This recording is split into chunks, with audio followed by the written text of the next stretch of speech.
lagi seminar ini setelah mungkin teman-teman sudah merindukan seminar Jawara gitu ya. Kita belajar bareng lagi sore ini dengan narasumber yang luar biasa hebat. Ini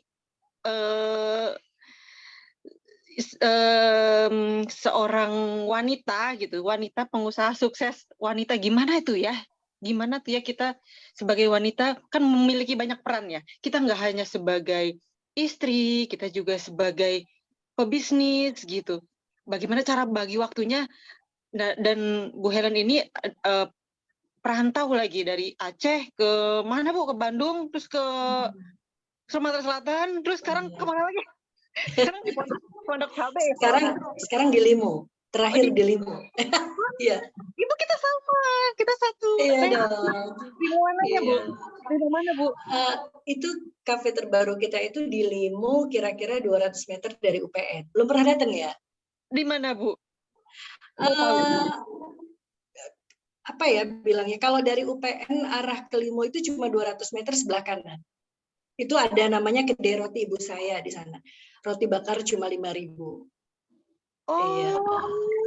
Yang itu, yang goceng itu? Iya, betul. Oh, itu punya Ibu, Masya Allah. Iya, Masya Allah. Teman-teman saya semua udah pada ke sana, Bu. Oh ya? Saya nih kayaknya segera deh, Bu. Itu fenomenal banget, Bu. Itu kafenya fenomenal banget. Oh ya? Di kalangan emak-emak, teman-teman emak-emak ya. Gitu. Kan anak-anak saya sekolahnya di Darul Ulum, Bu, deket situ. Oh, deket sana ya. Gitu. Oke, baik, lanjut lagi ya. Terus senang banget. Ya, Assalamualaikum, Mbak Rama. Waalaikumsalam. Ya, Bu Helen, apa kabar Bu Helen? Baik, Pak Bos. Luar biasa nih, Bu Helen. Saya jadi pelanggan Bu Helen sekarang nih. Iya, kita ketemuan terus ya kalau malam. Iya. Saya sering rapat di situ. Oh iya Mbak Rama, kapan-kapan Mbak Rama. Oh tapi antri di situ. Masya Allah, bener Pak. Itu rame banget ya. Saya kalau lewat situ selalu fenomenal banget itu. Ya. Oke, gimana Mbak Rama? Apa? Ya, kita mulai jam berapa? Ini kita udah mulai Pak. Oh siap, udah mulai ya. Siap. Iya, silakan Pak Ubay jika ada sesuatu yang mau disampaikan. Oke, baik. Baik, assalamualaikum warahmatullahi wabarakatuh. Waalaikumsalam warahmatullahi wabarakatuh. Ya, alhamdulillah nih teman-teman semua yang saya hormati Bu Helen dan juga selaku narasumber kita pada sore hari ini, kemudian Mbak Rahma selaku host kita, dan ibu-ibu semua nih yang sudah setia ya. Tadi juga ada beberapa teman-teman yang lagi di jalan mau bergabung karena kesempatan kali ini tidak sering ya. Dan hari ini adalah hari pertama kita melakukan webinar lagi karena kemarin sudah cukup panjang kita mengawal program di Dinas UKM ya. Alhamdulillah semua sudah berjalan sehingga sekarang kita fokus lagi ke laptop dengan cara rutin ya setiap minggu mengadakan kelas-kelas sharing ya dari teman-teman yang memang sudah lebih dulu sukses ya. Dan seperti mungkin ibu-ibu nih yang orang Depok, khususnya yang tinggal di Limo, itu bisa mengetahui bahwa roti Umi ini cukup fenomenal ya. Kalau mau lihat kisahnya bisa nonton di Jagalilin ya. Itu sudah saya angkat di sana. Dan juga yang baru buka itu di Limo. Ini juga jadi tempat favorit lah di sekitar Limo. Mudah-mudahan kita bisa mengambil kisah inspirasi dan juga pelajaran bagi kita bahwa memulai dari yang kecil itu adalah sesuatu hal yang memang banyak dilakukan oleh orang, tapi punya mimpi besar dan bisa menggapai mimpi besar itu adalah sesuatu hal yang bisa kita pelajari juga dari teman-teman yang memang sudah lebih dulu menggapai hal itu. Dan saya rasa Bu Helen bisa bercerita ya, sharing bagaimana jatuh bangunnya beliau sehingga bisa mencapai pada titik saat ini. Dan juga saya minta buat teman-teman di 11 kecamatan juga bisa menyimak, bisa mengambil pelajaran, dan tentu bisa mengimplementasikan apa-apa yang nanti disampaikan oleh Bu Helen ya. Dan mudah-mudahan ke depan kita juga akan rutin kembali ya. Bagaimana setiap minggu kita bisa belajar bareng ya, mengambil inspirasi-inspirasi dari para UMKM yang sudah lebih dulu sukses dibanding kita. Mungkin itu saja Mbak Rahma, dan juga buat teman-teman pengurus juga saya ucapkan terima kasih banyak yang sudah hadir, dan mudah-mudahan nih masuk lagi nih dari teman-teman yang masih belum hadir ya, agar bisa kita serap dengan maksimal ilmu dari Ibu Helen ya. Makasih dari saya cukupkan. Assalamualaikum warahmatullahi wabarakatuh. Waalaikumsalam warahmatullahi wabarakatuh. Terima kasih Pak Ubay atas sambutannya. Bu Helen. Yap. Ayo Bu, untuk mempersingkat waktu ya Bu ya, kita mulai aja. Teman-teman di Jawara Depok jangan lupa untuk siapkan pertanyaannya, dan silakan menyimak. Ini cerita luar biasa loh, rugi banget kalau nggak disimak. Ya, kepada Ibu Helen, waktu dan tempat secara virtual kami persilahkan. Silakan Ibu. Assalamualaikum warahmatullahi wabarakatuh. Saya Waalaikumsalam. Helen. Iya, jadi ini saya disuruh cerita nih. Disuruh cerita apa ini ya? Apain aja Bu. Oke. Saya Helen, owner dari Umi Bakery. Nah, Umi Bakery itu adalah salah satu rumah industri yang bikin roti. Kalau ibu-ibu pengen punya usaha roti tapi nggak mau capek, nggak mau repot, nggak mau beli alat, nanti boleh hubungi kami. Nanti kita bantu, bisa branding sendiri. Kita support untuk itu. Wow. Ya, ini baru pembuka. Wow. Sorry. Iya, siap. Nah, dari toko roti, dari pabrik roti kami besarkan lagi ke cabang. Kita punya kedai roti namanya kedai roti bakar ibu saya. Itu yang harga rotinya harga roti bakarnya rata-rata 5.000. Udah roti pakai coklat, roti pakai keju, roti pakai macam-macam toppingnya itu 80% harganya 5.000. Minumannya juga 90% malah 5.000. Nah, jangan tanya kenapa kok murah ya. Mungkin teman-teman, mungkin ibu-ibu, aku sapa ibu-ibu dulu ya. Ini ibu-ibu Jawara tuh lingkungan Depok sekitar gitu ya Kak? Depok Bu. Depok. Oh Depok ya. Berarti sebenarnya aku termasuk orang Depok nih ya sebenarnya, karena sekarang kan kita udah ada di Limo gitu ya. Salam kenal ya ibu-ibu. Terima kasih mau ikut acara ini, mau kita sharing-sharing bareng. Nah, jadi sebenarnya intinya sih kalau mau memulai usaha itu yang jelas istiqomah. Tidak bosen, tidak ngeluh, tidak bilang capek. Karena kalau kedai roti ibu saya itu sekarang ya Masya Allah jadi ramai sekali. Perjalanan ini pastinya kita tempuh dari 27 tahun yang lalu. Jadi nggak bim salabim tiba-tiba kita buka kafe yang lagi happening setelah pandemi gitu ya. Terus kita tiba-tiba aja bisa ramai gitu, enggak sih. Tapi itu memang surprise juga buat kita karena ramenya itu udah kayak bioskop kayaknya ya. Jadi kita sebenarnya juga kaget loh, kok cepet banget gitu kan ya. Tapi ya Masya Allah. Nah, nanti ada beberapa pengalaman dari saya yang saya pikir kenapa ya kok ternyata jenis bisnis kayak begini disenangi banyak customer. Nah, nanti mungkin sambil ngobrol-ngobrol, kalau misalkan nanti ibu-ibu ada pertanyaan, nggak apa-apa. Ya kayak langsung nanya-nanya juga nggak apa-apa, di-cut nggak apa-apa. Gitu. Jadi sekarang aku mulai dari mana nih? Dari rotinya dulu atau mau dari kafenya? Kayaknya mulai dari roti ya Bu ya? Dari roti ya? Kan jual roti. Benar.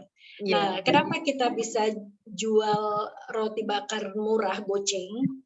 Yaitu salah satunya karena bikin rotinya itu kita bikin sendiri, jadi kita nggak ngambil ke orang lain, yang otomatis harga rotinya untuk modal sangat murah sekali.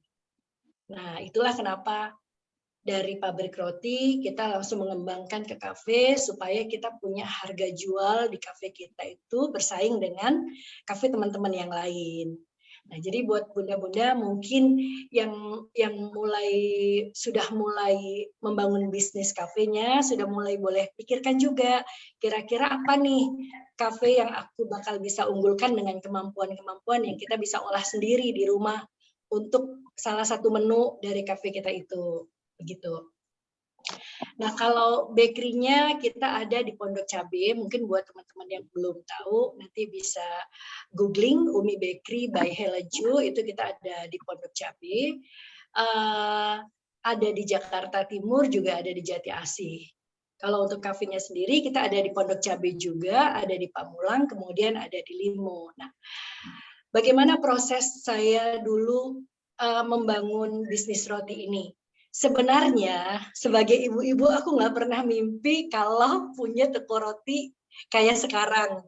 Nggak pernah mimpi juga kalau punya kafe yang ternyata teman-teman pada senang gitu, ya kan? Nah, karena kan note-nya bahwa kita ini perempuan ya pasti istri, ibu rumah tangga, terus mikir, waktu kita pasti mah nggak banyak ya, kita nggak akan bisa lebih seprofesional orang lain, khususnya laki-laki yang bisa menggeluti satu bidang bisnis yang bakal mau kita jalani gitu kan ya. Tapi kaderullahnya semuanya berjalan baik-baik. Nah, satu hal awal saya start mau menjalani ini pasti izin suami. Izin suami, waktu itu anak saya masih balita, masih batita gitu, tapi saya tetap izin ke mereka gitu bahwa mama mau buat usaha roti ya, kalian setuju nggak gitu. Karena lingkungan keluarga itu nanti menjadi dominan konflik buat kita saat kita mulai membangun bisnis, apalagi kalau bisnis rumahan kita tuh udah mulai jalan. Misalkan rumah jadi berantakan, kita nggak sempat masak gara-gara bisnis ya kan. Pasti sering deh teman-teman yang di rumah, ibu-ibu di rumah yang mulai bisnis tuh kayak begitu tuh. Ramadan apalagi ya, mau jual takjil misalnya, ujung-ujungnya makannya beli gitu kan. Takjilnya bikin untuk dijual. Izin dari suami dan anak itu nomor satu, karena itu membuat kita lega saat mereka izin bahwa kita berjalan akan sangat bebas gitu. Sangat bebas dalam arti ada tenggang waktu dan tenggang rasa yang mereka bakal beri ke kita, dan itu membuat kita merasa tidak berdosa. Sebagai ibu, sebagai istri rumah berantakan, aku nggak merasa dosa, kurang lauk. Itu selalu, setiap tahun aku ngerasa itu. Dan selalu aku minta maaf bahwa ya mungkin konsekuensinya seperti ini gitu ya. Tapi kan sebagai ibu rumah tangga justru malah kita punya waktu yang banyak banget untuk mengembangkan bisnis kita, misalkan untuk experience. Kita punya banyak waktu kan, gitu. Kita punya banyak waktu dan punya ruang yang kita bisa mencoba apapun di dalam rumah kita. Jadi rumah, kalau kita bisnis rumahan, rumah harus kita jadikan sebagai salah satu lab industri kita. Jadi kita mau ngapa-ngapain ya di rumah kita itu gitu. Tapi mungkin kita perlu juga melihat orang lain, mereka sudah berkembang seperti apa, dan kita balik lagi ke rumah, ya kita eksekusi dulu dari rumah, seperti itu. Nah, sampai saat ini karyawan kita sudah kurang lebih ya hampir 100 orang. Wow, itu pabrik Bu? Semua. Oh, semua sama di gerai sama di. Benar. Kalau 2 bulan lalu sih kita ada 100 lebih, tapi sekarang yang cabang Jakarta Timur dan cabang Bekasi kita udah lepas. Jadi udah dikembangkan sama, kita dulu punya tim di sana, jadi sekarang tim yang mengembangkan di sana. Seperti itu. Nah, bagaimana saya dulu memulai kok bisa milih roti ya gitu. Terus gimana ya cara hitung-hitungannya gitu. Nah, 27 tahun yang lalu itu roti itu mayoritas non-muslim. Sedangkan saya sangat memilih gitu. Kalau mau makan tuh selalu memilih gitu kan. Yang memilih gimana ya caranya aku tahu bahwa produk ini halal gitu. Akhirnya saya pikir bahwa karena sedikitnya waktu itu muslim yang mengelola bisnis roti, akhirnya saya pikir saya mau kembangkan itu gitu. Bukan kembangkan sih, dulu juga maunya aku mau jual roti aja deh gitu. Paling enggak kalaupun aku bikin roti untuk keluargaku, aku bikin roti yang halal seperti itu.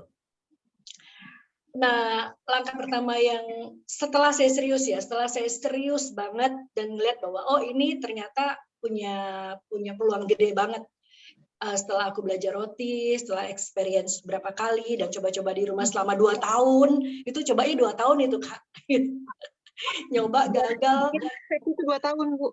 Untuk bisa dapat satu menu, satu Donat. resep yang ya, karena kalau kita ambil kursus biasanya kan ibu-ibu seneng nih ambil kelas ya, ambil kursus keluar. Rata-rata di tempat kursus itu mereka akan memberikan resep terbaik tapi dengan quality barang yang memang mahal. Oh. Ya, begitu. Jadi aja tapi ya mahal itu ya, Bu. iya, benar. Nah, kita kalau bikin sesuatu yang enak dan mahal tuh gampang banget gitu Ya, kan. betul. Tapi kalau kita mau bikin sesuatu yang enak, gede, murah, nah Ya. itu dia gitu kan. Dan itu pula yang paling disenengin sama ibu-ibu kayak kita gini kan ya. Ya, kalau bisa rotinya enak tapi jangan kecil ya. Gede kan rotinya. Itu kalau nanya pasti selalu pertanyaannya itu, rotinya gede apa kecil gitu. Nah, waktu itu setelah saya serius bahwa saya mau mencoba ini dengan lebih tekun lagi dan lebih memperluas pasar lagi, saya mulai melihat pasar apa yang orang butuhkan. Kalau saya jual roti, kira-kira orang pengennya ada roti yang kayak gimana dengan harga berapa ya gitu. Nah, itu saya bayang-bayangin dulu. Jadi saya bayangkan kalau ada roti harga 1.500 dengan bentuk kayak bread talk. Terus gedenya juga sama, pasti orang seneng banget gitu kan. Nah, saya berimajinasi dulu. Kalau itu saya aja seneng, mungkin orang lain juga akan senang. Nah, dari situ saya mulai meramu resep, gimana caranya buat roti murah. Akhirnya kita jual waktu itu satu rotinya 1.600 dengan kualitas yang baik. 1.600 itu tahun berapa, Bu? Kalau yang 1.600 itu dari tahun sekitar 15 tahun yang lalu.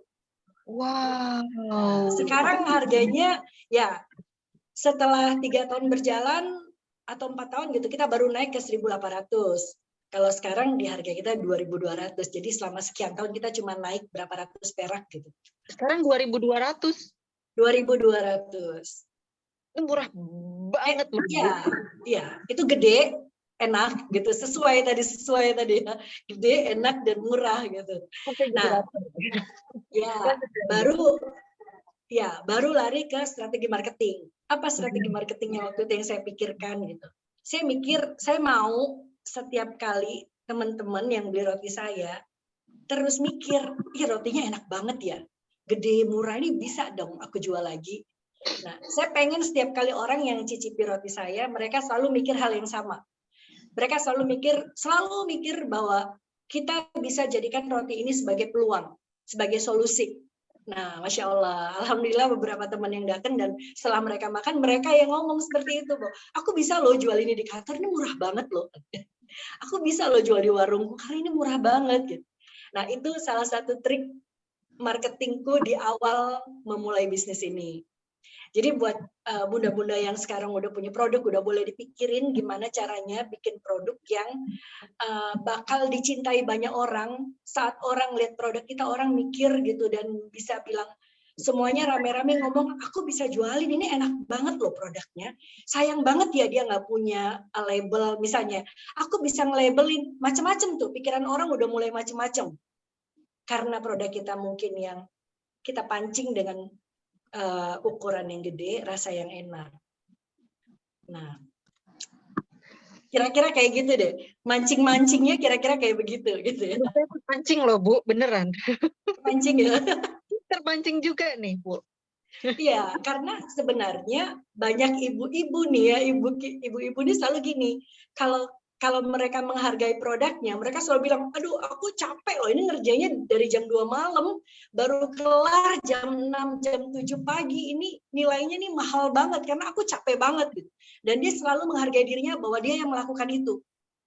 Dia nggak berpikir bahwa suatu hari kita akan meng-hire orang untuk melakukan itu. Dan kita hanya berpikir gimana caranya mengembangkan. Gitu. Nah, akhirnya ujung-ujungnya dia nggak mau jual murah kan, nggak mau jual murah.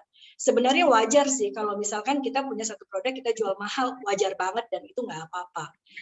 Tapi apakah harga itu sebenarnya diminati oleh pasar gitu? Nah, sah-sah aja kita mau jual misalkan roti harga 10.000 dengan kualitas rotiku boleh aja.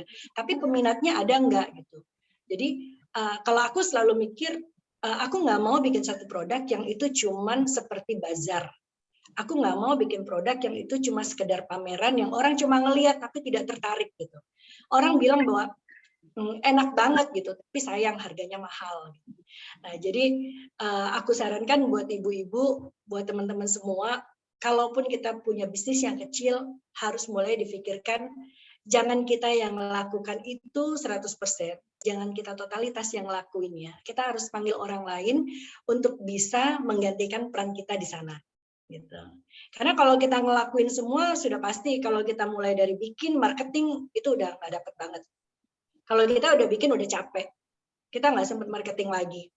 Kalau kita bikin dari A sampai Z, kita sudah tidak bisa dapat quality control lagi. Karena kita pikir, udah deh, gini udah capek banget bikinnya. Kualitas kayak begini juga udah oke, gitu kan. Jadi kita harus jadi orang yang hanya melihat bahwa itu sesuai atau enggak, gitu. Harus punya budget untuk menggaji orang lain yang menggantikan peran kita. Jangan sampai kita diam di satu tempat sehingga kita tuh lupa gimana harus mencari target pasarnya. Terus kalau kita kelamaan di dapur, kita suka capek. Emosionalnya tinggi, moodnya jadi nggak bagus gitu kan. Belum lagi dengan masalah-masalah lain nanti yang bakal kita temuin. Jadi saran saya buat teman-teman nomor 1 adalah cari orang kerja yang bisa bantu kita nanti di lapangan. Marketing, nah itu boleh nanti sama ibu-ibu dilakukan mulai dikembangkan. Sekarang kan cara marketing gampang tuh. Bisa jualan pakai WhatsApp, bisa pakai Instagram, bisa pakai Facebook, nggak perlu malu-malu lagi kita mau keluarkan produk kita apa. Karena juga orang nggak ngelihat siapa sih kita gitu kan. Yang dia tahu adalah produk kita. Nah, mulai untuk belajar gimana caranya foto produk yang baik, dengan bahasa-bahasa yang menjual, kapan waktunya harus beriklan, nah itu memang harus dipelajari. Saya orang kuno tapi saya pengen tahu gimana ya orang-orang lain ngelakuin ini, dan akhirnya benar harus ngambil kelas untuk itu. Kalau kita memang punya usaha ya, kita harus berusaha untuk bisa mengikuti era zaman sekarang ini model jualannya seperti apa. Begitu Kakak. Ada yang mau ditanya-tanya dulu nggak? Kayaknya Ibu Helen ini tipe wanita yang pembelajar ya Bu ya. Jadi dulu tuh Ibu kursus ini, kursus ini, dan itu langsung dipraktekin ya. Eksekusi, bener. Jadi dari niat awal kursusnya itu, aku nggak pernah bilang bahwa aku iseng-iseng nih mau kursus, nggak pernah. Jadi kalau mau kursus aku mau dapat sesuatu. Jadi kalau mau kursus lihat dulu nih mau kursus apa, kira-kira ini cocok nggak? Gitu. Dan setelah kursus ya eksekusi gitu. Jadi nggak semua kursus diikuti, nanti lama-lama juga kita jadi bingung kan. Kadang saat kita, iya, gitu. Ini ada pertanyaan nih. Iya. Dari Bu Sinta. Bu Helen, untuk tahap awal usaha bakery, berapa orang yang di-hire untuk produksi? Sedang penjualan masih sangat terbatas dan mungkin saja belum balik modal. Oke. Nggak punya pegawai. Oke, pertama saya ambil 2 orang. 1 orang untuk bantu saya di dapur, di ruang produksi. 1 orang waktu itu kita sempat jualan roti keliling. Nah, jadi 1 orang ini dia merangkap, bantu-bantu, dan dia termasuk orang yang keliling. Jadi kita awalnya sebelum kita buat model keagenan, kita jual roti keliling. Nah, jadi 1 orang yang standby di industri, di produksi, dan 1 orang lagi dia yang standby untuk keliling, Kak.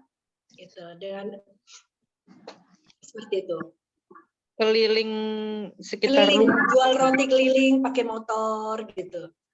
Nah, kita coba ya. Nah, itu sebenarnya salah satu trik juga untuk melihat bahwa sebenarnya kalau kita jual harga segitu orang banyak yang mau nggak sih gitu.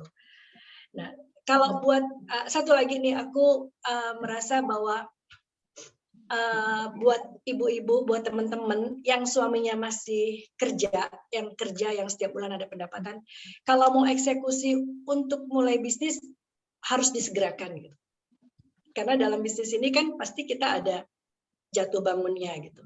Kalau kita punya suami yang kerjanya setiap bulan masih ada penghasilan, kita punya backup. Kalau kita bangkrut misalnya kayak gitu kan. Nah, jadi sebenarnya semua orang yang melakukan bisnis itu sebenarnya punya kemampuan yang sama.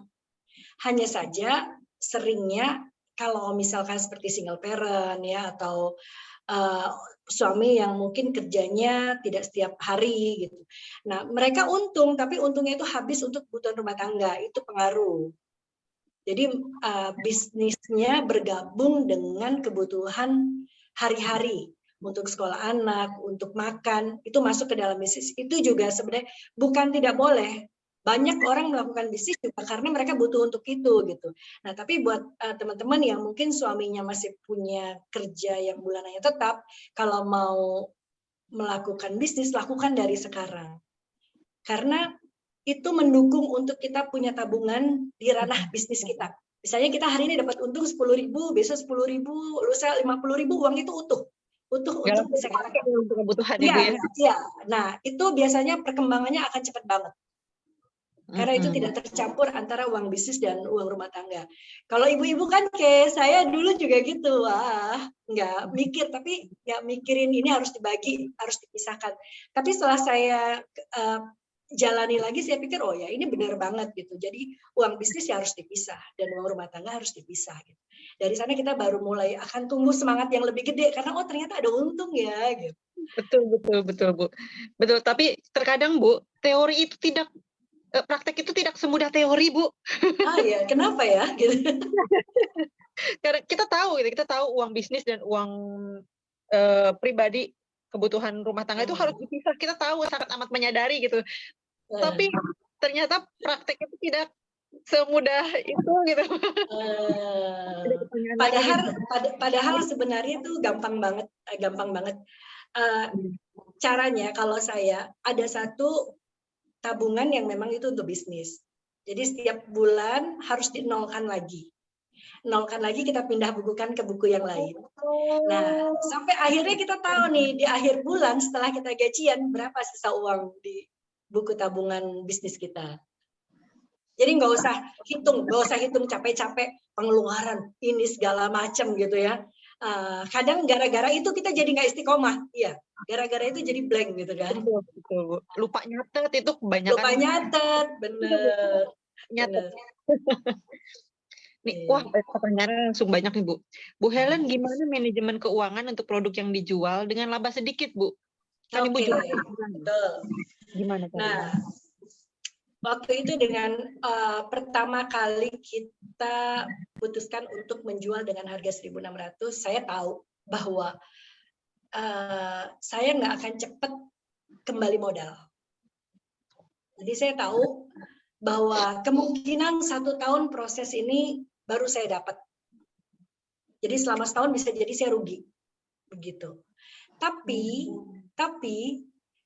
saya yakin bahwa kalau setiap hari orang akan tahu produk saya dengan harga yang segini, dengan kualitas yang seperti ini, itu nggak butuh waktu yang lama banget untuk buat kita bisa berkembang. Nah, jadi memang untuk harga jual yang murah, kita butuh kuantiti yang banyak banget. 3 bulan berjalan, saya sudah punya target bahwa saya harus dapat minimal 1.000 roti per hari. Nah, karena 600 roti itu kita baru balik modal sehari. Jadi kita ada target, Kak. Oh, jadi ada target. Terus buat benar. Jadi dengan harga jual kita yang 1.600 dulu, kita baru untung kalau 600 pieces per hari. Baru untung. Jadi, nggak usah khawatir gitu. Kok susah banget lah cari dia pembeli. Gimana? 600 Bu, itu yang jualan masih satu motor apa gimana Bu? Satu motor. Nah, waktu itu kebetulan saya nebeng dengan popularitas orang lain. Nah, waktu itu saya dapat momen. Nah, ini juga penting sih, kita melihat momen kapan kita harus tancap gas, kapan kita harus ngerem gitu. Nah, waktu itu saya beruntungnya Gojek jauh dekat 10.000. Oh iya. Pernah kan? Itu berapa? Mungkin sekitar 10 tahun yang lalu itu. Nah, di momen Gojek jauh dekat 10.000, saya ngiklan. Jadi saya ngiklan di waktu itu di Facebook. Saya bilang bahwa teman-teman yang mau nyicip roti saya gratis ongkir kemanapun. Jadi mereka beli roti, jadi saya nambahi iklan. Jadi saya setiap orang beli, saya yang bayar Kak. Saya yang bayar untuk transportasinya. 10.000. 10.000 setiap orang. Itu nggak rugi. Karena menurut saya, orang kalau lihat roti saya, kita harus percaya dulu dengan produk kita kan ya. Orang setelah lihat produk kita, mereka cicip dengan harga seperti itu, mereka pasti akan wow. Mereka pasti akan mikir bahwa dia bakal jualin barang kita dong. Nah, jadi saya ngiklan 1 hari 10.000 per orang. Jadi kalau 1 hari 100 orang ya saya nombokin gitu. Tapi saya sudah punya target. Akhirnya, jadi anggapnya biaya iklan gitu ya Bu ya? Betul. Nah, sejak dari itu mereka yang menyicipin roti saya deal, mereka jadi agen. Masya Allah. Alhamdulillah. Yeah, jadi bulan keempat kita sudah 1.000 per hari. Dan sekarang Masya Allah kita bisa bikin sampai 12.000 roti per hari. Untuk 12.000? Ya, untuk roti manisnya, roti tawar kita bisa bikin 700 sampai 800 pieces per hari. Oh, no. 12.000? Iya. Dikali 30, 360.000 per bulan. Ya artinya berarti ibu-ibu yang lain juga bisa dong gitu kan, dengan usaha rumahan kita juga bisa punya omset yang gede juga gitu. Jangan khawatir, yang penting tahu kita harus ngapain dulu, apa yang harus kita bandingkan antara produk kita dan produk orang lain, gimana cari supaya orang lain itu bisa tertarik jatuh cinta dengan produk kita gitu. Betul. Dan itu nggak mesti roti, apa aja ya Bu ya? Nggak mesti roti, apapun. Hindari hal-hal yang paling tidak disukai saat kita berjualan. Misalkan nge-share jualan di grup grup teman-teman asik-asikan. Kadang orang nggak seneng kalau kita nge-share jualan. Kita jangan lakuin itu. Boleh nge-share di story WhatsApp, itu bagus. Karena orang kan pasti, dan itu murah, itu free, nggak bayar gitu kan ya. Nah, orang yang berminat pasti akan melihat. Sesekali aja boleh, kalau kita mau ngiklan di grup-grup boleh. Tapi jangan setiap pagi yang tampil di luar kita dengan harga jualan-jualan kita. Lama-lama orang pasti bosen gitu. Orang nggak seneng kan ditawar-tawarin. Biasa. Dilihat lagi Bu iklan kita Bu, lewatin aja. Lewatin aja gitu. Iya benar. Tuh. Gitu. Ini ada lagi nih pertanyaan nih ya. Bu Helen bagi tips dong, langkah apa yang diambil ketika produk kita yang dibeli orang hanya sekali, sedangkan kita maunya customer beli produk kita setiap habis beli lagi. Benar. Yang paling sulit itu adalah mengajak orang datang beli ke toko kita tanpa disuruh, gitu. Jadi gimana caranya? Itu nanti itu balik lagi ke strategi. Setelah produk kita memang enak ya, produk kita memang enak dan harganya di bawah enak gitu. Jadi kalau melihat harganya orang nggak yakin itu produknya seenak itu. Nah itu paling penting karena nanti orang akan belinya bertubi-tubi dan bukan partai kecil lagi gitu karena dia tahu kan harga kita memang di bawah harga pasar seperti itu. Nah gimana caranya? Apa tadi pertanyaan Kak? Gimana caranya supaya produk kita dibeli tidak hanya berkali-kali. Nah, kalau gimana caranya supaya orang mau datang beli itu bukan tergantung orang yang kita harapkan ya, justru malah kita nih sebagai ownernya gitu. Kita harus ngapain supaya produk kita bisa terus dibeli orang gitu, supaya orang ingat dengan produk kita gitu. Nah, salah satunya adalah jadikan lingkup bisnis kita sebagai satu solusi buat orang lain. Nah, itu orang akan datang berkali-kali karena dia ketemu nih solusinya. Setiap datang ke kita dia ketemu solusi gitu kan. Nah, dan rata-rata secara umum masalah itu adalah tentang ekonomi. Jadi saat kita bisa merubah ekonomi mereka menjadi satu solusi, mereka akan datang berkali-kali gitu. Mulai coba lihat-lihat cara bisnis orang lain, gimana cara mereka membesarkan bisnisnya, kenapa mereka bisa besar. Nah, itu pasti mereka punya cara sehingga orang mau datang berkali-kali untuk membeli produknya gitu. Wah, luar biasa. Berarti kita harus menjadi solusi bagi permasalahan lain ya Bu ya. Dan Kalau bisa. betul. Dan biasanya banyak masalah ekonomi ya Bu ya. Benar. Jadi ya udah kita berarti bergeraknya di sekitar itu gitu kan. Betul, betul. Jadi sekalian membantu juga berarti ya. Ya, alhamdulillah sih ya kalau endingnya akan seperti itu. Alhamdulillah. Ada lagi nih Bu. Umi butuh waktu berapa tahun sampai bisa punya usaha segede ini dan punya banyak cabang? Karyawan Umi Bakery, apalagi nih? Udah sih begitu aja. Berapa tahun? Kalau di Jakarta sendiri, saya tuh baru 10 tahun. Baru? Ya, sebelumnya kita pindah-pindah karena suami saya kerjanya pindah-pindah. Komitmen saya bisnis nomor 2. Jadi setiap suami pindah, bisnis saya dari nol lagi. Nanti pindah lagi keluar kota, bisnis saya dari nol lagi gitu kan. 10 tahun yang lalu suami saya pindah ke Jakarta. Nah, di Jakarta inilah kita memulai yang tadi saya cerita bahwa punya 2 karyawan, yang satu bantu di produksi, yang satu mobile. Gitu. Nah, butuh waktu berapa lama gitu?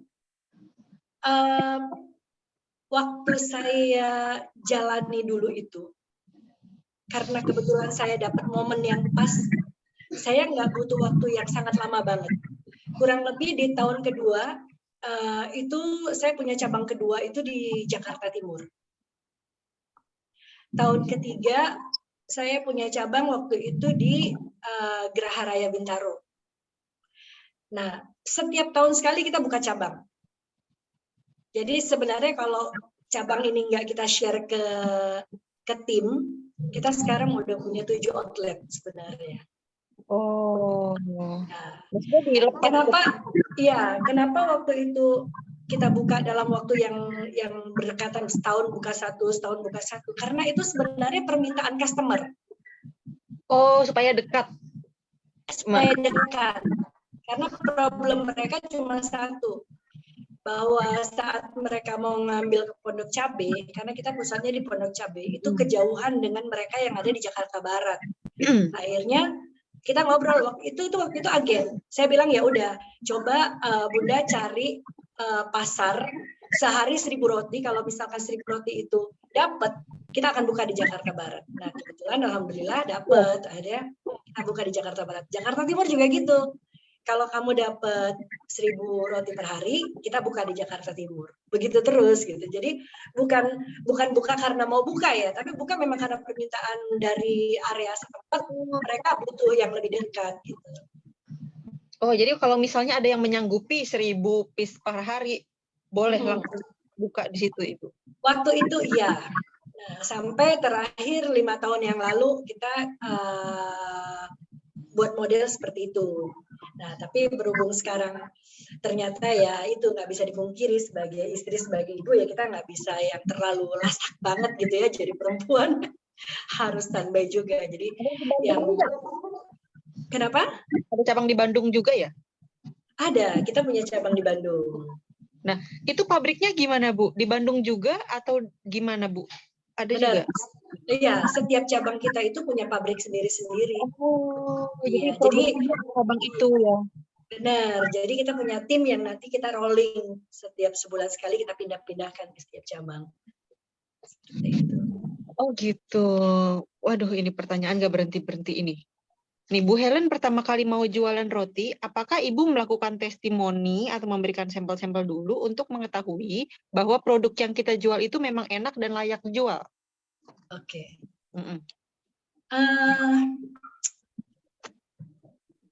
10 tahun yang lalu saya di Jakarta. Sebelumnya itu kan saya memang udah jual roti. Jadi memang saya sudah punya tes pasar sih sebenarnya. Nah, tapi dulu modelnya kan saya jual rotinya roti keliling. Nah, waktu di Prabu Muli juga kita jualnya, kita tinggal di Prabu Muli, kita kirim hari Senin ke Lahat, Selasa ke Lubuk Linggau, Rabu ke Palembang, Kamis ke Batu Raja, itu titip jual. Semuanya model titip jual.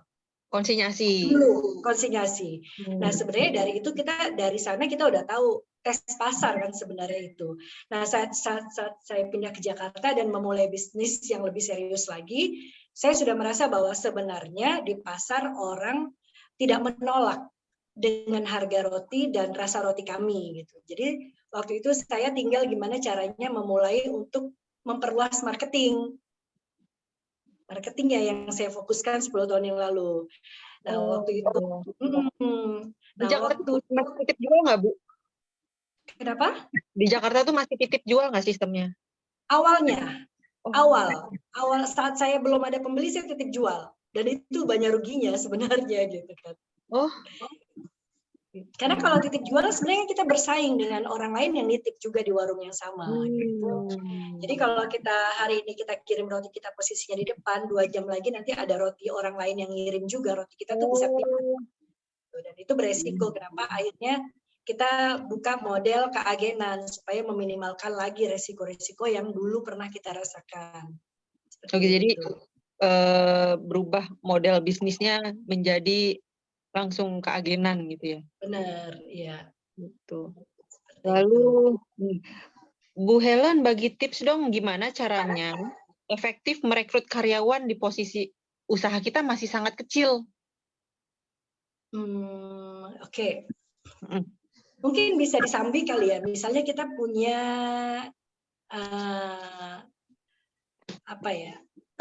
orang yang siap untuk bantu kita di rumah. Nah, itu mungkin setengah hari kita harus berusaha mereka untuk bisa menyelesaikan urusan rumah tangga kita, misalkan bantu gitu kan ya. Mbak RT ya. Nah, setengah hari kita ajari dia gitu. Mungkin itu akan lebih simpel lagi sih. Itu akan lebih meminimalkan pengeluaran. Jadi misalkan kita mulai negosiasi sama dia, kita mulai besok kita kerja setengah hari gimana ya? Setengah hari kita selesai nggak? Nanti setengah harinya lagi kita coba bikin ini yuk gitu. Kalau untuk pemula banget. Nah, nanti kalau misalkan 3 bulan dilihat sudah mulai, oh ini bisa dikembangkan, baru mulai ambil orang lain yang bisa bantu kita standby totalitas di sana. 1 orang juga cukup sebenarnya sih. Saya dulu 2 karena saya tahu bahwa saya pernah menjalani bisnis itu di kota yang lain gitu. Nah, tapi kalau mau mulai dari 0 banget, mungkin cukup dengan 1 orang saja. 1 dulu ya. Nih, ada lagi Bu yang nanya. Bunda Helen, aku tertarik nih untuk jadi reseller Bunda. Gimana caranya untuk menjadi reseller? Wah. Alhamdulillah. Closing ini. Masih ada Bu pertanyaannya Bu. Iya. Ayo gitu. Sebenarnya kayak yang awal tadi kan saya bilang sebenarnya ini memudahkan teman-teman untuk yang mau punya bisnis tapi nggak mau punya alat, nggak mau repot gitu ya. Nah, syaratnya apa? Syaratnya itu nggak ada syarat sebenarnya di kita. Yang penting nggak ada harus investasi, harus pengambilan berapa. Kalau untuk jadi agen, yang penting itu rajin, rutinitasnya yang dilihat. Jadi misalkan kita kasih limit minimal untuk rutinitasnya, seminggu minimal 2 kali. Ngambilnya berapa? Bebas. Sepanjang kamu jualan, tidak ada minimal. Jadi kita memang nggak masalah kalau dia baru laku 1, tapi kan lucu ya kalau selama 2 bulan lakunya 1 mulu ya. Jauh-jauh ngambilnya 1 gitu kan. Di Pondok Cabe, kalau terdekat dari sini di Pondok Cabe ya Bu? Pondok Cabe, benar. Di mananya tuh Bu? Pondok Cabe kalau dari Limo, kita kan nanti keluar lapangan terbang, itu belok kiri, UT, maju lagi sedikit, ada pom bensin sebelah kanan, 50 meter sebelah kiri, Ruko Taman Harmoni. Oh, iya, tahu. Yang mau ke Gaplek ya? Benar. Oh, tahu. Jadi di situ. Pabriknya di situ juga ya, Bu? Pabriknya di situ juga. Oke. Terus daftarnya kemana, Bu? Nggak usah daftar. Nanti mungkin WhatsApp ke saya, nanti langsung ada admin kita yang hubungi Bunda. Di 0813 0813 159 ya 71723. 0813 159 71723. Betul. Nah, siap ditunggu ya Bunda ya. Ada yang udah nulis di chat Bu tuh. Ini adminnya ya Bu Helen ya? Iya, ini nomor saya. Nanti sekalian Oh, kalau misalkan bunda-bunda mau tanya tentang gimana cara pengembangan bisnis melalui WhatsApp juga nggak apa-apa. Masya Allah, baik sekali Ibu. Terima kasih nuhun. Nih, Iya. ada lagi nih pertanyaan. Ibu, sistem bagi sharing dengan agen seperti apa? Hingga punya Oke. bisa banyak cabang di mana-mana. Oh, Sistem bagi. oke. Kalau itu namanya kerjasama. Dulu Oh, kita bagi jadi tempat dari mereka, alat dari mereka, kita yang support untuk tenaga kerja, marketing, segala macam bahan bakunya. Nah, nanti kita sharing 70% buat mereka, 30% buat kita. Iya. banyak juga ya 70 ya? Karena modalnya juga sebenarnya nggak kecil. Waktu berapa tahun yang Oh. lalu itu kita buka minimal itu kurang lebih alat dan tempat itu 300 jutaan lah. Oh, dan tempat ya itu ya? Iya, dan karena itu udah dapat pasarnya kan. Kita Iya. buka selalu yang memang sudah dapat pasar, jadi kita nggak coba-coba lagi. Iya, Gitu. udah Jadi yakin ya bisa jalan lah di iya. daerah itu gitu ya Bu ya. Terus bisa sampai Bandung emang udah. Cerita Bandung. Nah. Bandung itu sebenarnya karena anak saya sekolah di Bandung. Oh, di mananya Iya, Bu? di Bandung.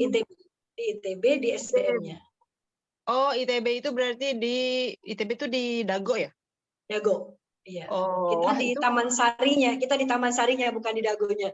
Oh, Nah, karena waktu itu dia dari kampus kalau kuliah bisnis punya bisnis itu lebih baik, akhirnya saya bilang ya udah buka toko roti, dan Masya Allah sekarang dia punya toko roti sendiri di Bandung namanya Seroja. di mana Bu? Di Pasar Cihapit. Masya Allah, dia udah lulus. Udah lulus sekarang. Langsung dipraktekkan ya itu ya ilmunya Langsung dari dipraktekkan. SDM Iya, ITB benar. langsung dibuka bisnis Masya Allah. Jadi sekarang anaknya bisa jadi support untuk bisnis kita ya Bu ya, untuk bisnis Ibu ya. Iya, benar. Nah, Oh sebenarnya gitu.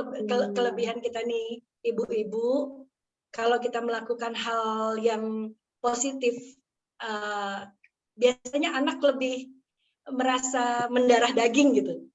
Kalau bapaknya yang ngelakuin, mereka masih berpikir ya bapak memang kepala keluarga gitu kan. Tapi biasanya kalau ibu yang ngelakuin, mereka berpikir ih asik ya gitu kan, dan mereka bisa lebih menyenangi. Jadi kesempatan buat ibu-ibu yang punya anaknya masih kecil-kecil, nggak apa-apa dilihat-lihatkan bahwa ini kita punya usaha seneng loh, enak loh, gampang kok, nggak susah gitu. Nanti siapa tahu mereka bisa jadi terinspirasi begitu. Anaknya perempuan apa laki-laki Bu yang di Bandung? Yang di Bandung laki-laki. Wah, Iya. laki-laki. Terus luar biasa. Lalu bagaimana dari Bu Endah, Bu Helen bagaimana bisa mempunyai karyawan yang loyal, mau di rolling-rolling? Apakah karena gajinya yang tinggi? Boleh intip gaji karyawannya Bu? Iya kan jauh-jauh ya Bu ya. Kok mau di rolling gitu? Gitu loh. Ya, sebenarnya sih kalau cerita tentang karyawan itu berarti kita cerita tentang keluarga. Itu mereka tuh nggak bakal bisa loyal ke kita. Kalau kita sendiri memang pura-pura sayang gitu ke mereka.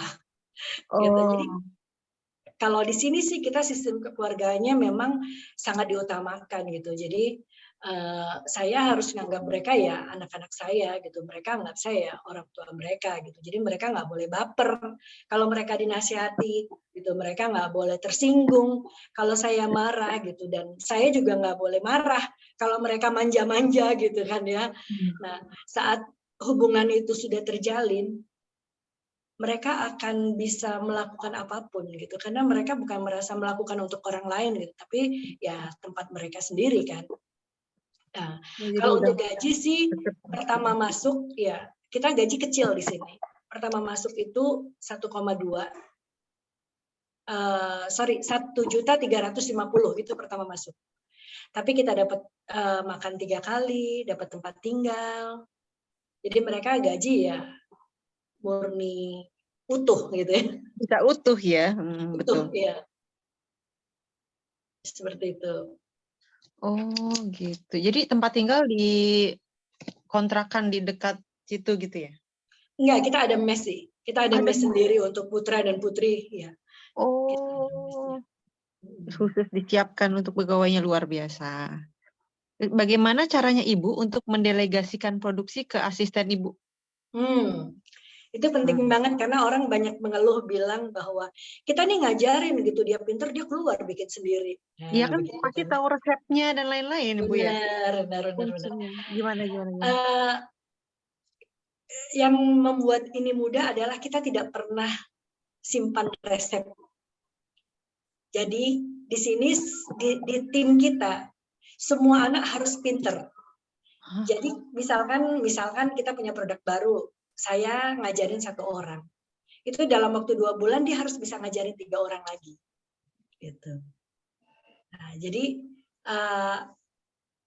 kita merasa bahwa kalaupun nanti akan ada trouble-nya nggak gede karena banyak yang bisa. Jadi saling mengingatkannya tinggi. Gitu. Berbeda dengan kalau kita cuman mempercayai 1 orang kepercayaan dan dia yang tetap harus bisa gitu kan, ini nggak boleh dibagi-bagi ke orang karyawan lain, itu pasti kita merumitkan diri kita sendiri sih sebenarnya kalau aku ya gitu. Jadi kalau di pabrik kita semua resep ada tertempel mau resep roti, resep cake, resep kue kering, semuanya semua boleh tahu dan semua boleh belajar. Bukannya itu rahasia, Bu? Rahasia perusahaan gitu. Enggak sih, enggak ada rahasia ya. Enggak lah. Karena kan zaman sekarang orang yang mau pinter udah gampang banget gitu. Justru jadi orang bodoh tuh susah sekarang gitu karena di mana-mana udah ada podcast tentang gimana kesuksesan di YouTube ya kan, di macam-macam. Di Instagram, di TikTok semua orang sharing kok tentang apapun, tentang resep apapun, tentang trik apapun. Jadi gratis lah ya Bu ya. Gratis gitu. Jadi jangan khawatir dan kita jangan merasa sok resep kita udah paling the best nih gitu kan. Gitu. Ya Allah, gitu ya Bu Endah. Nah, ada dari Pak Ahmad Afandi. Expired time untuk roti manisnya berapa hari, Bu? Dan saat ini dijual dengan harga retail berapa? Oke, harganya 2.200 untuk yang roti biasa, 2.800 untuk yang roti premiumnya. Nah, roti biasa dan roti premium itu bedanya adalah topping rotinya. Expirednya sebenarnya 4 hari layak makan, tapi tidak layak jual. Nah, jadi saya sarankan kenapa tidak ada minimal order supaya agen itu selalu punya roti yang fresh. Gitu. Jadi mereka ngambil sedikit selakunya aja ambil, tapi besok datang lagi. Nah, kenapa kata kuncinya rajin? Karena mereka memang harus capek untuk ngambil setiap hari supaya roti yang dia jual juga fresh gitu. Karena roti ini kan kandungannya air. Semakin hari, jadi semakin mulai menguapkan kandungan airnya, jadi dia mulai semakin agak keras gitu. Nah, jadi bagusnya Pak, kalau misalkan Bapak ada rencana untuk jual lagi, ambil semampunya untuk dijual. Jadi setiap hari roti yang Bapak punya itu nanti jadi roti fresh semua. Gitu. Ibu di-mute? Di-mute ya? Ini ada lagi komentar dari Ibu Laila nih. Ilmunya berkah karena nggak ada rahasia gitu. Jadi mau berbagi ilmu gitu ya Bu Endah ya.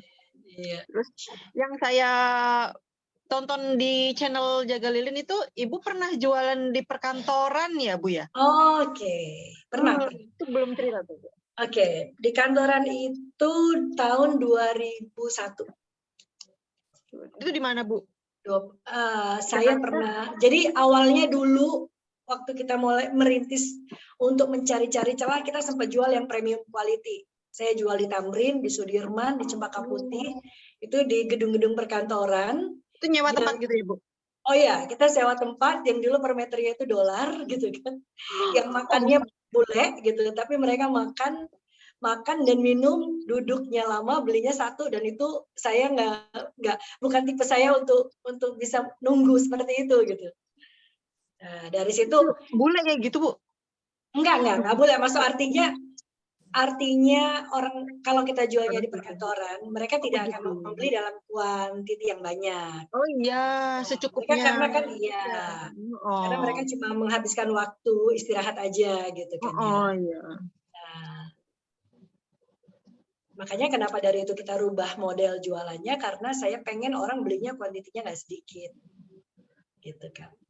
Di Tamrin Sudirman itu yang jaga siapa Bu di kios Ada ini? tim dulu. Tapi waktu di Tamrin di Sudirman dulu saya termasuk yang sering banget ikut ke sana. Gitu. Karena kan bikinnya di sana. Kita dulu juga tetap bikin rotinya di sana, ngovennya di sana. Di Jadi sana tuh di benar-benar mana? Oh, kita dulu di Menara Tamrin, Menara Sudirman, di Cempaka Putih, ITC Cempaka Putih. Jadi di dapurnya juga di situ, Bu? Dapurnya juga di sana. Berarti lumayan besar ya, Bu ya? Besar banget sih enggak, tapi Cukup, kita gitu. sudah, ya. Oh, gitu. Wah, luar biasa. Pasar di situ pasarnya premium ya, Bu ya? Premium, benar. Ada lagi ini dari Bu Diunara, zaman sekarang susah. Oh, statementnya keren katanya. Zaman sekarang susah kalau orang pengen bodoh karena banyak ilmu, banyak podcast, sharing di YouTube dan macam-macam media. Betul sekali. Dari Bu Lis di Depok, Bu izin bertanya bagaimana caranya membedakan ragi yang masih bagus dan bagaimana penyimpanan ragi yang baik. Oke. Ini Kalau teknikal. ragi itu kan ada dua tipe, ada ragi basah, ada ragi kering. Nah, kalau ragi kering sebenarnya lebih fleksibel lagi, yang penting ketutup, jangan terbuka. Kalau ragi basah itu memang harus di dalam chiller selalu. Gitu. Jadi sebenarnya kalau mau tes ragi itu baik atau nggak baik, bisa diambil misalkan 1 sendok ragi dengan air hangat, diaduk-aduk aja, nanti dia akan naik nggak. Kalau dia naik, berarti raginya masih aktif. Tapi kalau misalkan dia nggak naik, diaduk-aduk cuma jadi warna coklat muda, tapi nanti nggak ada busa-busa yang naik, itu berarti raginya sudah tidak aktif. Mungkin nanti lain kali kita boleh buka kelas untuk cooking, nggak? Wah, boleh banget. Pak Ubay bikin kelas membuat roti. Ya, begitu boleh ya, Bu. Lalu dari Umu Silmi, Bu Helen, beda premium dan biasa itu hanya di topping saja. Untuk bahan dasar roti sama ya, Bu? Harga roti premiumnya berapa, Bu? Oke. Pembedanya hanya di topping. Kalau yang premium pastinya lebih di atas rata-rata. Gitu ya. Menyesuaikan lah ya. Nah, harganya yang roti yang biasa 2.200, yang premiumnya 2.800. Maaf, Ibu itu harga retail? Harga atau... agen. Oh, harga agen. Kita ke agen, ya. Biasanya jualnya berapa tuh, Bu? Nah, biasanya itu mereka rata-rata jualnya kalau satunya 3 roti 10.000. Tapi saya suka kasih masukan, jangan jual terlalu mahal supaya orang ingat bahwa kamu punya roti murah. Gitu. Jadi ataupun kalau misalkan mau dibuat tulisan gitu, boleh misalkan beli 3 10.000, beli 20 sekian. Beli di atas 50 roti harganya jadi sekian, itu lebih menarik lagi gitu. Jadi orang tahu, oh ternyata kalau di dia ngambil banyak lebih murah ya. Gitu. Oh, jadi trik marketingnya begitu ya, Bu ya? Benar. Tuh. Jadi utamakan lebih ke quantity juga ya, Bu ya. Jadi betul. Biar banyak makin tahu. Ada lagi nih Bu yang nanya, Bu, Masya Allah, luar biasa antusiasme warga Depok. Di Depok sudah ada agennya belum, Bu? Penasaran pengen icip rotinya. Nah, ini sama kayak saya pertanyaannya nih, Ibu. Gimana, Bu? Okay. Di Depok sih ada lah, banyak juga di Depok. Cuma saya persisnya nggak tahu mereka di Depok yang mana gitu. Oh, gitu. Mungkin buat ibu-ibu yang pengen nyicip supaya harganya ongkosnya lebih murah tuh kita ada di Tokopedia juga, ada di Gojek. Oh, apa nama tokonya di Tokopedia atau di Gojek? Ya, Umi Bakery by Helen Chu. Umi Bakery by Helen Chu. Chu-nya gimana, Bu? CHU. CHU. Oh, ya. Umi Bakery by Helen Chu. Di Tokopedia ada tuh, guys. Ya. Jadi kalau mau beli 1, mau beli 2, misalnya mau cicip-cicip dulu, ayo silakan. Ini pengiriman dari Pondok Cabe? Pengiriman dari Pondok Cabe. Oh, Oke, baik. Di Gojek tuh GoFood ya, Bu ya? Iya, betul. Jam operasional outlet di Pondok Cabe sampai jam berapa, Bu? Kalau kita mau ambil produknya, langsung nih, Bu. Ini jualan apa sharing kita, ayo. Jadinya luar biasa peminatnya tuh langsung Peminatnya langsung banyak ya Bu ya kayaknya Bu. Ya. Jam Iya, operasional. iya, iya. Jam operasionalnya kita dari jam 7.30 sampai jam 10 malam. Wah, masih buka nih Pak Ahmad. Oh iya, masih Pak Ahmad. Pak Ahmad nanti WhatsApp saya ya. Langsung meluncur. Kalau Bu Helen sendiri standby-nya biasanya sehari-hari di mana Bu? Saya mobile. Kadang-kadang ya keliling-keliling aja. Sapa-sapa anak-anak gimana, halo. Karena kalau udah berapa hari nggak disapa ada perasaan yang lain. Mereka juga kadang suka marah gitu. Kok ibu nggak datang-datang gitu? Kok nggak datang-datang gitu?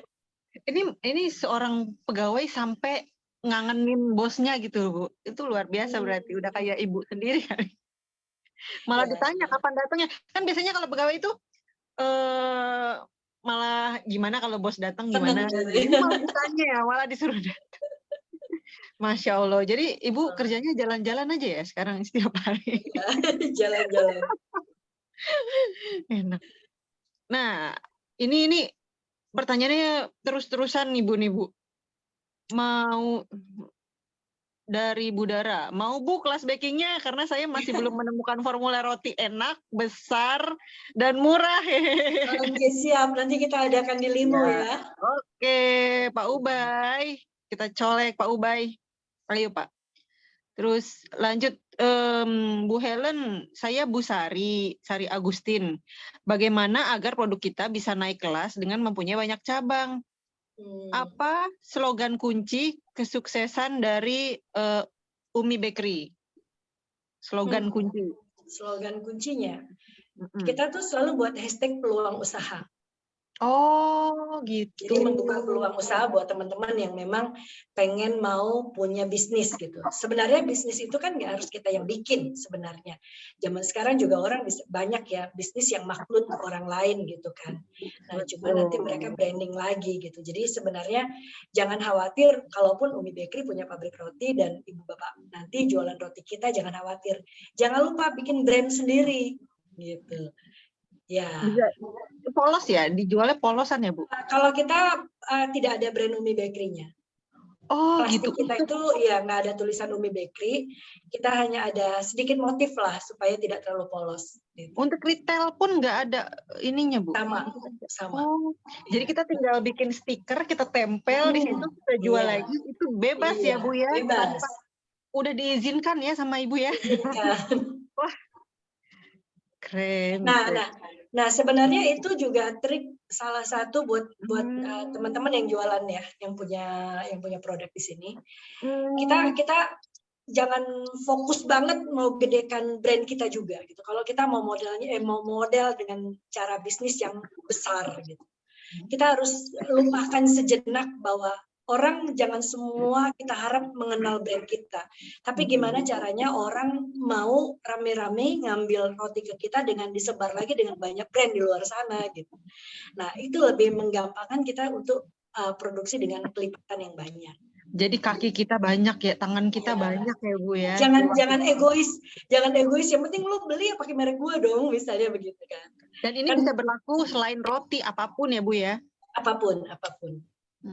Tapi sebenarnya nggak ada salahnya juga buat teman-teman yang memang brand dia nggak boleh dihapus. Itu pilihan sih, nggak salah juga. Pilihan. Tapi model bisnis Ibu ya seperti ini, memberikan peluang sebanyak-banyaknya. Lanjut,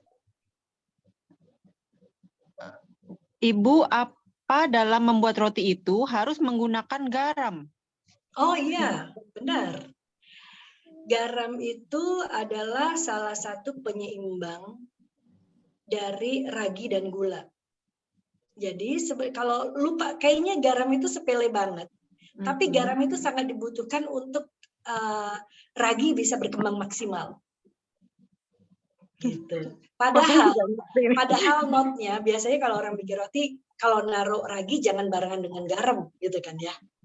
Tapi sebenarnya garam sendiri itu dibutuhkan sama si ragi gitu untuk dia bisa maksimal bekerja, ya seperti itu.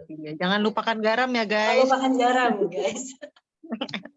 Ya begitu ya Bu Lis. Jual roti tawar juga nggak Bu? Kata Bu Irma. Jelas. Roti tawar kita adalah salah satu roti keunggulan kita.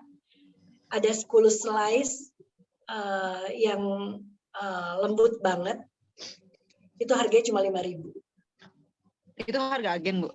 Harga agen. 5.000. 5.000. Bisa dijual 7.500. Kok bisa, Bu? Kok bisa? Kok bisa ya gitu. Karena kita kan buatnya banyak. Jadi ya oke lah. Ya Allah. Masya Allah. Bener-bener ya Ibu ini ya. Keren banget deh, jualnya bisa jual 5.000. Tuh, gimana nggak ngiler untuk ngejualin lagi ya Bu-ibu, Bapak-bapak. Mantap. Iya nih Bun, mau coba jual kantin kantor, kata Pak Ahmad. Oke, keren tuh, banyak yang jual di kantor. Sukses kok. Iya. Iya. Buat Bu Dewi Asih, Bu bikin roti sama pizza sama ya bahan-bahannya. Gimana caranya biar roti pizza itu empuk? Oke. Kalau roti pizza sebenarnya, kalau roti pizza yang sebenarnya yang roti Eropa itu dia tidak pakai gula dan sedikit ragi. Malah mereka pakai raginya ragi buatan gitu ya. Nah, tapi kalau orang kita lebih senang pizza itu yang adonannya lembut. Jadi seperti roti. Nah, jadi kalau mau bikin pizza pakai adonan roti juga boleh. Tinggal Ibu nanti mau pilih, mau pizza yang model rotinya tebal atau pizza yang memang base-nya itu tipis dan sedikit crispy. Seperti itu. Bisa pakai adonan roti manis. Bisa. Oh iya, kalau aslinya pizza itu kan yang kayak tipis gitu ya Bu ya? Iya, betul. Iya. Tapi lidah kita kayaknya udah yang terbentuk tebal. sama si merek yang merah itu kan. Jadinya ya pizza tuh ya itu gitu. Benar. Gitu. Lanjut, ada lagi daftar cooking class-nya. Siap, ditunggu di event-event Jawara berikutnya ya, Bu Zia Collection. Dari Bu Mulyanah Yanah, Masya Allah berkah dan barokah ya Bu, karena niatnya buat kemaslahatan umat. Semoga kelak saya bisa seperti Ibu ya, amin. Insya Allah semua sukses. Alhamdulillah ini udah nggak ada yang nanya lagi nih. Alhamdulillah. Ada lagi Lili Anissa, Bu Lili dari Bu Lili Anissa, Bu, roti kuat berapa lama ya katanya? Oke, 4 hari layak makan, tapi 3 hari layak jual. Oh gitu. Iya. Biasanya Ibu kalau jual itu boleh dibesokin nggak? Boleh. Kita kalau sampai 3 hari masih layak jual. Maksudnya di toko? Oh, kalau hari-hari sih kita produksi itu sesuai pesanan. Jadi kita nanti ada lebih stok, tapi itu nggak banyak. Kenapa? Kalau teman-teman mau kadang datang roti nggak ada gitu, walaupun kita produksinya banyak gitu, karena sebenarnya itu pesanan-pesanan teman-teman yang sudah dipesan sebelumnya. Oh jadi Mas kalau mau ngambil ke sana pesan dulu ya Bu?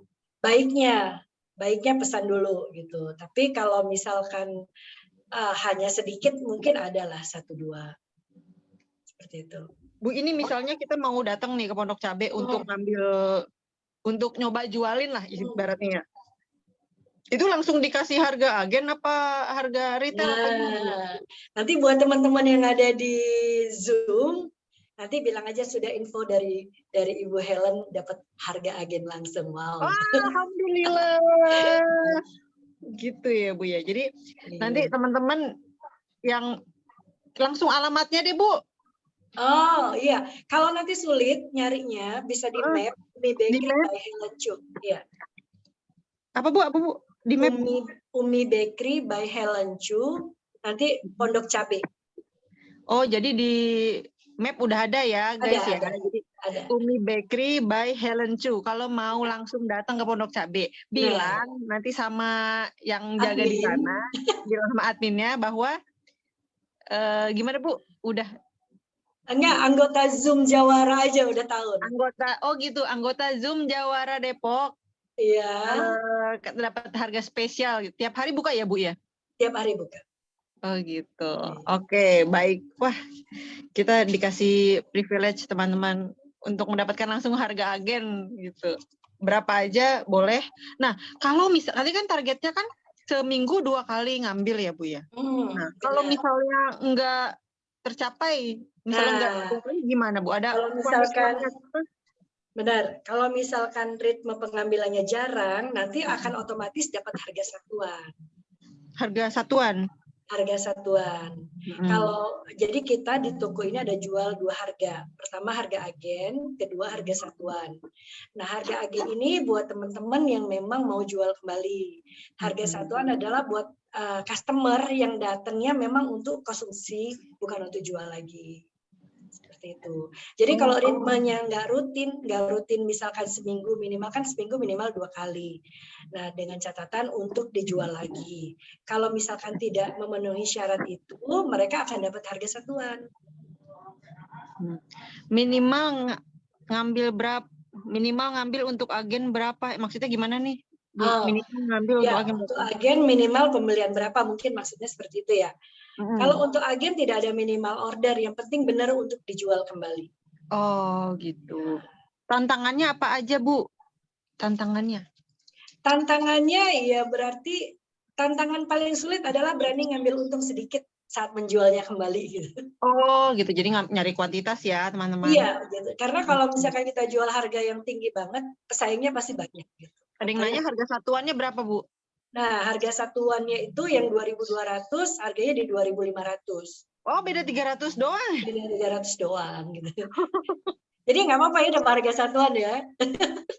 Beli harga satuan pun bisa buat dijual lagi gitu. Tapi jangan dong. Kalau untuk dijual lagi ya nanti pasti dapat harga yang harga agen. Iya, terima kasih banget, Bu. Kalau dikasih harga agen. Kalau yang 2.800 berapa harga satuannya, Bu?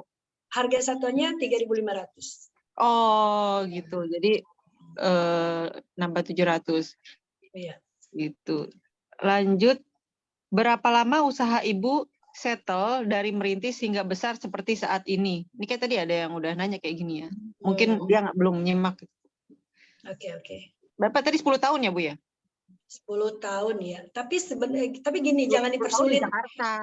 Ya, jangan dipersulit notnya, jangan dipersulit. Pokoknya sebenarnya sepanjang kita merasa bahwa jatuh bangun kita itu ada yang kita dapat, sekalipun misalnya gini, kita bukan dapat uangnya, tapi kita dapat ilmunya. Jangan pernah ngerasa rugi gitu. Karena kalau udah hitung-hitungan dan kita merasa rugi, kita down dan kita malas. Biasanya kita langsung drop, kita nggak mau deh, gitu, capek gitu. Ambil ilmunya, oh ternyata kegagalan kemarin ya mungkin aku dapat ilmu seperti ini. Nah itu satu, justru malah mendapatkan ilmu itu lebih gede daripada kita mendapat keuntungan uang gitu kan. Betul Bu. Itu learning cost-nya. Lanjut, kalau buat donat apakah sama adonan dengan rotinya ya Bu? Adonan donat. Kalau donat beda. Kita nggak bikin. Kalau donat itu ya dia kadar gulanya berkurang, margarinnya juga berbeda, ya seperti itu. Beda. Nih dari Bapak Rival Amarullah. Ibu Helen, saya mau bertanya, Ibu pakai bahan garam merek tertentu, apa bisa garam merek apa aja? Saya pernah lihat di YouTube, kalau garam dalam pembuatan roti itu sangat mempengaruhi rasa, dan kalau membuat roti hanya menggunakan kuning telur saja ya Bu? Apa benar bila menggunakan putih telur bisa membuat roti jadi keras? Oke. Kalau garam sih sebenarnya garam apapun boleh, nggak ada merek tertentu yang selama ini yang kita pakai, kecuali garam meja. Jangan pakai garam meja lah, mahal gitu kan ya. Sebenarnya karena mahal, bukan karena nggak bisa gitu. Nah kalau kuning telur itu dia sifatnya nanti kan bisa seperti, jadi kalau emulsifier dia namanya. Kalau kuning telur dipakai ke dalam adonan roti sudah pasti untuk menjadi pelembut. Nah, gimana kalau putih telur? Kalau menurut saya putih telur juga nggak ngaruh gitu, nggak buat roti jadi keras. Hanya saja kan nanti pasti ada mengurangi kandungan air, kadar air jadi berkurang karena kan ada si putih telur yang dia mewakili air sebenarnya, gitu. Tapi kalau saya sendiri sih, kenapa kita bisa jual murah? Karena kita memang nggak pakai telur. Nah itu dia saya mau tanya Bu.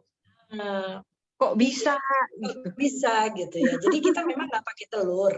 Kita dominan. Jadi gini, umumnya orang makan roti itu nggak pernah dipisahkan antara isi dan daging rotinya.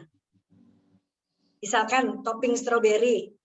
Tidak pernah si topping stroberinya diangkat dulu, terus diambil rotinya aja tanpa ada topping dimakan, dinikmati, dirasa-rasa nggak ada. Orang pasti kalau dia beli rasa stroberi yang dimakan apa? Stroberinya kan ya. Nah, kenapa kita bisa jual murah? Karena saya fokus saat orang membeli dengan rasa tertentu. Misalkan orang beli rasa coklat, coklatnya jangan sedikit, coklatnya harus banyak. Nah, jadi untuk daging rotinya sendiri biasa orang udah tidak terlalu peduli gitu ya, karena mereka yang dicari rasanya, mau rasa keju, rasa coklat gitu. Jadi kenapa roti kita di sini dibuat nggak pakai telur, tapi insya Allah tetap enak. Coba nanti Pak Rifai cicip deh. Jadi kalau kira-kira senang, nah cocok. Jadi sebenarnya, tapi sudah pasti sih menggunakan kuning telur itu akan jauh lebih enak daripada tidak memakai kuning telur. Tapi kalau kita mau jual kembali, itu pasti cost-nya akan tinggi. Selain menggunakan telur, jangan pula nanti misalkan karena roti dasarnya ini cost-nya udah gede nih, kita toppingnya sedikit aja. Orang udah nggak seneng. Ya kan? Topping ya Bu ya? 3 kali mana ya isinya nggak ketemu gitu. Orang paling seneng di gigitan pertama itu udah ketemu tuh rasa apa. Iya, betul. Itu curhatan kita semua itu. Iya, suka berantem kan, mana ya isinya nggak ketemu itu. Karena mungkin dia khawatir terlalu pasti jadi gede gitu. Terus ada juga roti yang toppingnya di kanan doang. Nah gitu ya, jadi makanya harus miring kali ya. Toppingnya di kanan doang, di sebelah kiri nggak ada toppingnya. Yang penting ada isinya gitu ya. Ngasal. Lanjut, strategi apa yang Ibu gunakan untuk mengenalkan produk Ibu? Strateginya saya selalu ngiklan berbayar. Oh, ya, di mana aja Bu? Di Instagram. Sekarang kan Instagram juga udah connect ke Facebook ya. Jadi kita bisa ngiklan di satu tempat tapi 2 titik bisa dapet gitu. Terus iklan di TikTok juga lah pastinya gitu. Karena akun TikToknya apa Bu?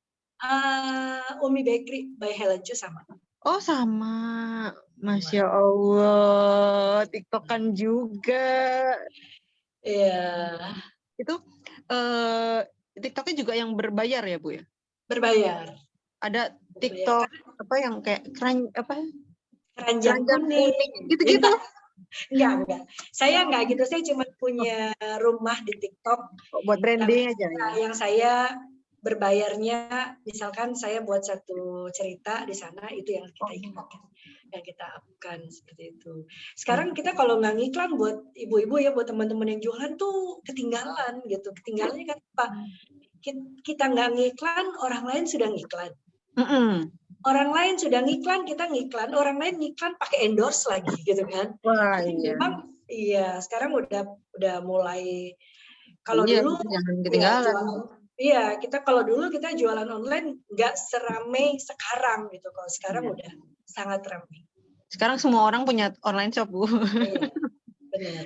Terus itu yang belajar tuh siapa Bu? Yang ya ads-nya, ya TikTok-nya. Nah, itu siapa yang belajar dan menjalankannya? Ya, itu tadi. Walaupun kita di ranah ibu-ibu yang sudah lanjut, tapi tetap harus mau belajar gitu. Itu Ibu sendiri? Iya, betul. Ampun. Semua diborong nih sama Ibu, ya Allah. Enggak lah, sebenarnya itu hanya ilmu aja ya. Enggak yang dipelajari sedetil-detilnya, enggak sih gitu. Saya cuma tahu bahwa gimana cara supaya iklan kita dilihat orang. Seperti itu. Ini yang saya tertampar loh Bu, beneran ya Bu. Saya tertampar nih sama kata-kata Ibu. Belajar sendiri, ads-nya, TikTok-nya. Ada lagi, makasih dari Mas Rifai. Makasih ya Bu, daging semua dikasihnya. Terima kasih. Bu, dalam pembuatan roti itu menggunakan susu cair apa susu bubuk Bu? Iya, kalau kita murah, jadi kita pakai air Bun. Pakai air, kita nggak pakai susu cair. Bisa ya? Bisa Bunda. Bisa Kak. Jadi ya, tadi saya bilang sebenarnya yang dibutuhkan orang itu topping yang enak gitu, bukan daging roti yang enak, tapi minus topping kan ya. Jadi jangan takut. Tapi ya gini, kalau teman-teman udah biasa bikin yang premium, memang ada rasa tidak percaya diri nih kalau grade-nya jadi menurun, emang iya. Nah, saya sekarang untuk disuruh bikin yang premium, saya bingung yang premium yang kayak apa ya, karena saya bikin roti buka udah maksimal mungkin gitu. Udah semaksimal sebagus-bagus saya bikin gitu. Jadi kalau disuruh up lagi ke premium, saya bingung. Kok kayaknya bikin yang premium sama bikin yang ekonomis sama ya gitu. Jadi dicoba aja bikin yang ekonomis, Pak, Ibu. Dicoba, insya Allah bisa. Yang penting air harus imbang dengan terigu, gula, margarin, itu semuanya harus seimbang. Baik. Lanjut. Ibu bagaimana menyiasati harga tepung yang semakin hari semakin tinggi, tetapi harga roti Ibu tetap murah? Insya Allah. Yaitu dalam satu bisnis itu, ya dalam satu bisnis itu ada cerita yang tidak bisa tidak bersambung. Misalkan antara owner, tim, agen, dan distributor. Keempat orang ini harus punya satu visi misi yang sama. Nah, jadi walaupun harga naik itu kita tahu bahwa distributor pasti sudah berusaha banget untuk, mereka kan pasti mikir ya gini, dengan kelipatan pengambilan kita gitu, mereka akan berusaha untuk kalaupun naik jangan banyak-banyak banget, seperti itu sih kalau yang saya rasakan. Jadi kenapa kita harus meramu hubungan baik keempat orang ini gitu kan, karena di sana memang berjalannya bisnis kita akan sangat membutuhkan mereka. Tapi kalau misalkan harga bahan baku memang realitanya naik karena misalkan ibu-ibu masih pakainya sedikit, ya tidak bisa dipungkiri memang seperti itu. Nah, kemarin pertama kali pandemi dan pertama kali harga naik yang sangat melambung, kita R&D ulang.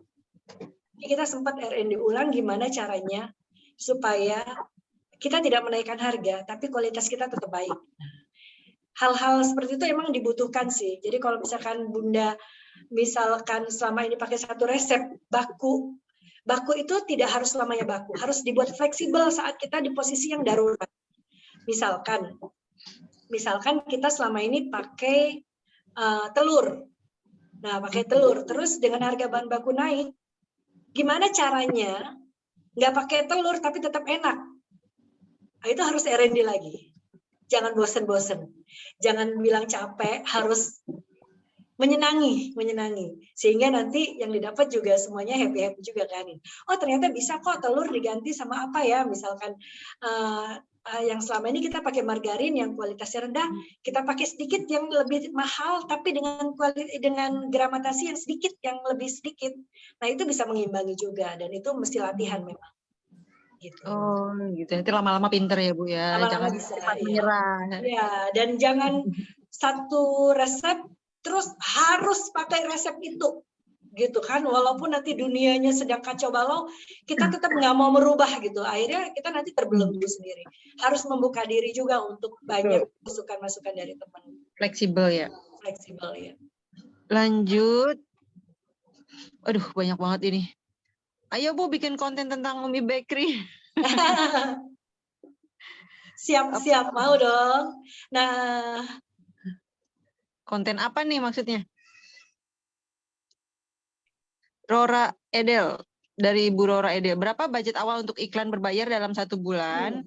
Bisa dapat upload video pertemuan hari ini karena saya terlambat, belum lama bergabung. Gimana? Intinya bisa berapa budget awal untuk iklan berbayar dalam 1 bulan, Bu? Oke. Budget iklan. Kalau iklan berbayar itu kita bisa milih. Mau ambil yang 30.000 per hari juga bisa. Nah, 30.000 per hari dengan berapa hari nih? Misalkan Ibu mau ngambil cuma 10 hari, bisa, nggak harus 1 bulan. Gitu. Mungkin yang ditanya budget Ibu, budget Umi Bakery. Budget saya cuma 50.000. Oh, 50.000 sehari. Ya, itu untuk TikTok apa IG, Bu? Apa aja. Apa aja saya patokinnya 50.000 per hari, misalkan saya ngambilnya 10 hari. Di Tokopedia berbayar apa? Enggak, Bu? Kalau Tokopedia enggak ya? Enggak. Kalau Gojek kita masih ada sharing profit sama mereka. Oh iya, kalau jual di Gojek itu berarti dinaikin lagi ya, Bu? Dinaikin lagi. Karena ada sharing profit untuk Gojeknya ya. Iya. Tuh, next. Wah, ini waktu kita tinggal sedikit lagi nih, Bu. saya dengan Tati mau bertanya untuk satu piece roti kira-kira berapa gram? Adonan. Adonan. Ya, adonan. Iya, berapa? Untuk satu roti kita pakainya 50 gram adonan dough tanpa isi. Jadi itu adonan rotinya, adonan dough rotinya 50 gram, nanti baru diisi lagi gitu. Jadi ukuran 50 gram itu kurang lebih kalau dia udah fermentasi, udah di bag sekitar kurang lebih 10 cm diameternya. 10 cm.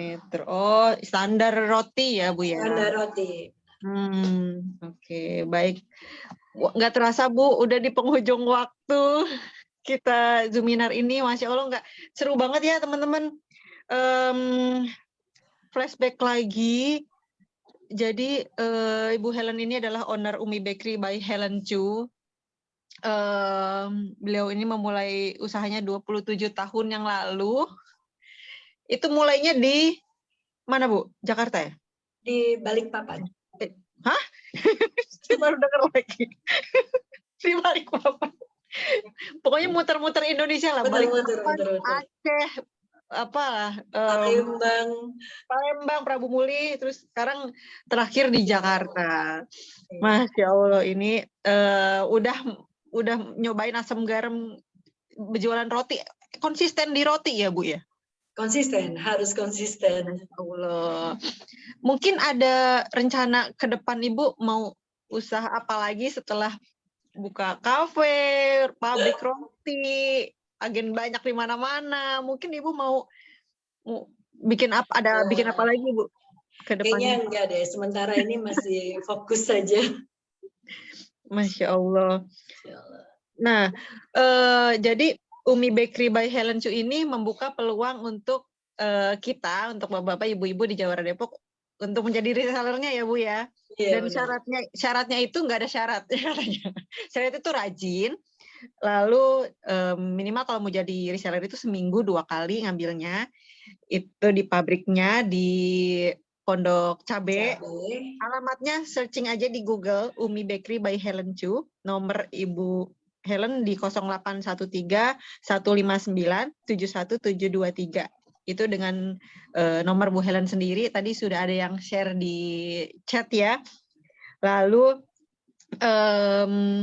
Masya Allah ceritanya benar-benar menginspirasi dan memotivasi sekali nih, Bu. Terima kasih. Kami dari Jawara Depok mengucapkan banyak-banyak terima kasih untuk Bu Helen. Mungkin ada closing statement dari Ibu untuk teman-teman di sini yang mau mulai usaha ataupun yang sedang berjuang di usahanya supaya lebih semangat lagi, supaya bisa seperti Ibu gitu, selalu semangat gitu. Silakan, Bu.